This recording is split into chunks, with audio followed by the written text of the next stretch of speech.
Geeska Afrika waxaa laga cabsi qabaa inuu cagaha la galo colaado iyo weliba dhibaato sokeeye, kuwaas oo u horseedi kara xaalad siyaasadeed oo dhibaato u horseeda gobolka. Kadib markii ciidanka difaaca ee Itoobiya ay dhexda u galeen shixnad hub ah oo la sheegay inay lahaayeen kooxo xiriir la leh Eritrea. Intaas kadib waxaa xigay kulan heerkiisu sarreeyo oo magaalada Qaahira ay ku yeesheen madaxda dalalka Masar iyo weliba Eritrea. Si rasmi ah wadahadalladu waxa ay diiradda saarayeen amniga iyo iskaashiga gobolka, laakiin goobjoogayaal badan oo kulankani waxa ay sheegeen waqtiga uu ku soo aaday inay tani dhalinayso su'aalo weyn. Tani ma diblomaasiyad caadi ah mise waa qayb ka mid ah dadaallo ballaaran oo looga hortegayo damaca iyo saameynta Itoobiya ee gobolka ku leedahay ee sii kordhaya, iyada oo ay sii xoogaysanayaan xiisadaha la xiriira helitaanka badda ee Itoobiya ay doonayso inay ka hesho dalalka deriska la ah, isbahaysiyada gobolka, iyo weliba isku dheelitirka awoodaha Geeska Afrika. Kulankan Qaahira ka dhacay waxa uu soo jiitay indhaha dad badan oo aad uga fog Masar iyo weliba Eritrea. Maanta waxaynu u kurgalaynaa xaaladda ka taagan Masar iyo weliba Eritrea oo isku dhinaca iyo Itoobiya, sababtoo ah wadahadalladani waxaa la sheegay inay yihiin kuwo aad muhiim u ah isla markaana bedeli kara jihada siyaasadeed ee Geeska Afrika. Juqraafi siyaasadeedka Badda Cas. Madaxweynaha Eritrea Siyaas Afwerki ayaa markii ay taariikhdu ahayd 7 Juun ee sanadkan aynu ku guda jirno safar ku tegay magaalada Qaahira, taas oo ahayd booqasho rasmi ah oo 3 maalmood qaadanaysay, taas oo uu martigeliyay madaxweynaha dalka Masar Abdel Fattah al-Sisi.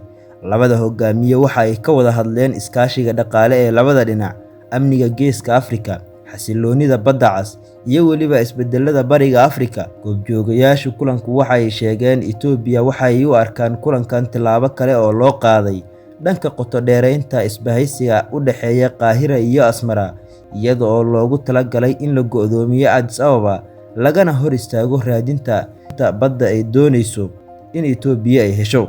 Tani ma ahan kulankoodii ugu horreeyay Siyaas Afwerki iyo al-Sisi ee waxa ay horey ugu kulmeen dhowr jeer oo hore sanadihii la soo dhaafay.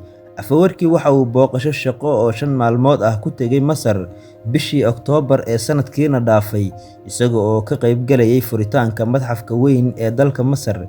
Ergey Masaari ah ayaa u safray Asmara intii lagu guda jiray sanadooyinkii 2025 iyo 2026.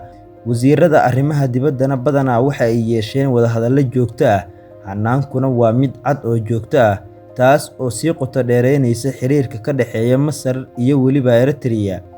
Is-afgaradka istaraatiijiga ah waxa uu dhisayaa dana wadaag ah. Masarna waxay aragtaa Eritrea oo saaxiib qiimo leh oo dhanka badda ah, si looga hortago saameynta Itoobiya, gaar ahaan si loo beegsado muranka socda ee ku saabsan biyo-xireenka Niilka.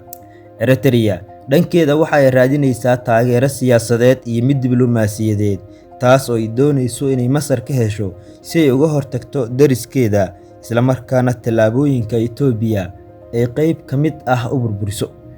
Tallaabooyinkii ugu dambeeyay waxay ahaayeen kuwo ay ku kala saxiixdeen dalalkan heshiis ka dhexeeya oo marinada badda ah, kaas oo ay saxiixdeen bishii May ee sanadkan aynu ku guda jirno. Heshiiskan ayaana isku xiraya dekedaha Badda Cas ee labada dal, inkastoo bayaanadooda guud ay diiradda ku saareen madax-bannaanida iyo xiriirka dhaqaalaha. Haddana waqtiga uu ku soo beegmay heshiiskan oo ay uga soo horjeedaan Itoobiya ayaa ah mid sii adkeynaya xaaladda, waxa uuna muujinayaa weji adag oo la xiriira xiisadda ka dhanka ah Itoobiya iyo weliba dalka Eritrea. Itoobiya oo ah dalka labaad ee ugu dadka badan qaaradda Afrika, waxay ahayd dal bad la'aan ah tan iyo markii Eritrea ay madax-bannaanida ka qaadatay sanadkii 1993, iyada oo leh dhaqaalo si degdeg ah u sii kobcaya, isla markaana muhiim ay u tahay inay helaan bad sida ay sheegeen.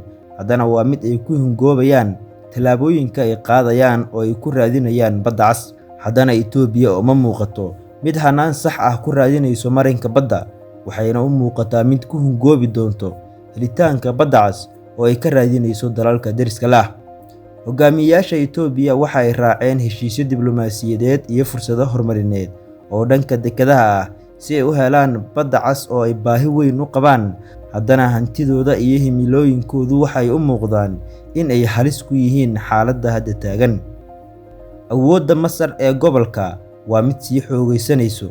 Badda Casna waa marin muhiim ah oo lagu tartamo, waxaana mara 10 ilaa 15% ganacsiga adduunka oo uu ku jiro marinka kanaalka Suez, kaas oo muhiim u ah dalka Masar.